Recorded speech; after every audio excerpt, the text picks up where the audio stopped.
क्या आपने कभी सोचा है कि जिस बैंक लॉकर में आपने अपना सोना सबसे सुरक्षित समझकर रखा है, वो अगर सुरक्षित साबित ना हो तो क्या होगा? अगर बैंक में आग लग जाए, चोरी हो जाए या कोई बड़ी अनहोनी हो जाए तो आपके लाखों करोड़ों के गहने की जिम्मेदारी आखिर कौन लेगा? क्या बैंक आपके लॉकर में रखे हर सामान की पूरी गारंटी देता है, या फिर जिस सेफ्टी पर आप भरोसा कर रहे हैं वो सिर्फ एक अधूरी सच्चाई है?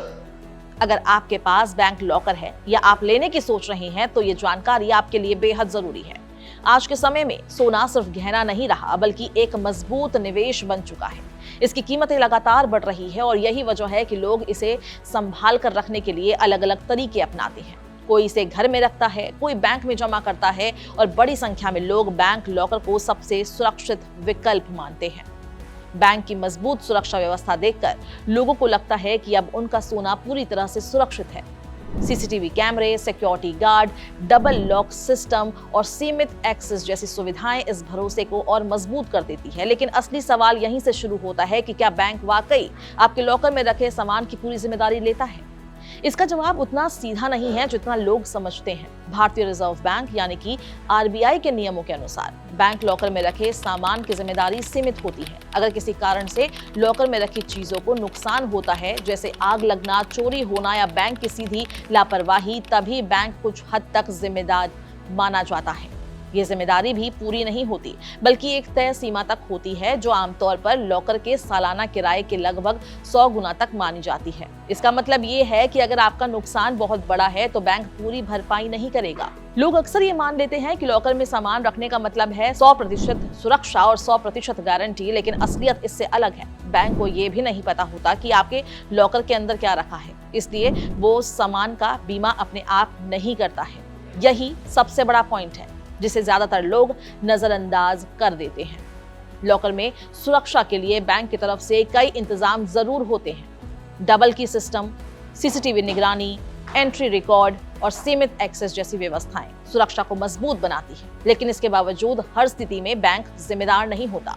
सुप्रीम कोर्ट के एक अहम फैसले में भी ये बात स्पष्ट की गई है कि अगर बैंक की लापरवाही साबित होती है, जैसे कमजोर सुरक्षा या स्टाफ की गलती, तभी बैंक पर मुआवजे की जिम्मेदारी बनती है। लेकिन अगर नुकसान प्राकृतिक कारणों से हुआ है या ऐसी स्थिति में हुआ है जिसमें बैंक की कोई गलती नहीं है, तो बैंक जिम्मेदार नहीं माना जाएगा। इसका मतलब साफ है कि लॉकर पूरी तरह गारंटी वाला सेफ जोन नहीं है। एक और जरूरी बात जो लोग अक्सर भूल जाते हैं वो ये है कि बैंक लॉकर एग्रीमेंट के साथ आता है। जब आप लॉकर लेते हैं तो बैंक के साथ एक कानूनी समझौता साइन करते हैं, जिसमें साफ लिखा होता है कि बैंक की जिम्मेदारी क्या है और ग्राहक की क्या।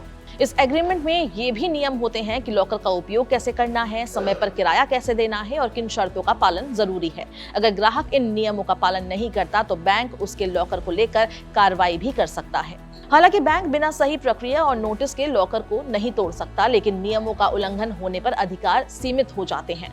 ये पूरा सिस्टम एक बैलेंस पर चलता है, जहां बैंक सुरक्षा देता है लेकिन पूरी गारंटी नहीं, और ग्राहक को भी अपनी जिम्मेदारी निभानी होती है। इसलिए असली समझ यही है कि बैंक लॉकर सुरक्षित जरूर है, लेकिन ये फुल प्रोटेक्शन इंश्योरेंस नहीं है। अगर आप इसमें सोना या कीमती सामान रखते हैं तो आपको इसके नियम को अच्छे से समझना चाहिए, ताकि किसी भी अनहोनी की स्थिति में आपको गलतफहमी ना हो।